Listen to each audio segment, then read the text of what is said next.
బిడ్డలు and పురిట్లోనూ 1 year పెరుగో 2.5 years పెరుగో 3 బిడ్డలు చనిపోయారు. నాకు గుర్తెరిగి పొన్నూరులో నేను 6th class చదువుతున్నాను, 6వ తరగతి. అప్పుడు రమణ అనే ఒక అమ్మాయికి 2 years, పిల్లకి బ్రెయిన్ ఫీవర్ వచ్చింది. ప్రభుత్వ ఆసుపత్రి పొన్నూరులో ఆ పిల్లని చేర్పించినప్పుడు 2-3 days అయిన తర్వాత ఒక బ్యాడ్ న్యూస్ వినాల్సి వచ్చింది. ఏం చేయాలో తెలియదు.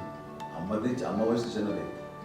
ఇద్దరు తీసుకుని ఆ బిడ్డల్ని ఒళ్ళో పెట్టుకుని శవాన్ని, డెడ్ బాడీని రిక్షాలో ఇంటికి వెళ్ళాలి. ఇప్పటికీ నాకు గుర్తు ఆ విజువల్స్. అండ్ నాన్నకి తెలియదు ఏ విషయం, నాన్న ఎప్పుడు వస్తారో తెలియదు, ఎలా కమ్యూనికేట్ చేయాలో తెలియదు. అది తీసుకుని వెళ్ళిన తర్వాత ఇంట్లో పడుకోబెడుతుంటే ఏం చేయలేదు. చుట్టుపక్కల ముస్లిం సోదరులు ఉండేవాళ్ళు, ఫ్యామిలీస్ చుట్టుపక్కల వాళ్ళు వీళ్ళు వచ్చి చేయాల్సిన కార్యక్రమాలు చేశారు. ఆ సమయం నాకు ఎక్కడో కమ్యూనికేట్ చేసి డిపార్ట్మెంట్ ద్వారా నాన్న వచ్చేసరికి అన్నీ అయిపోయింది.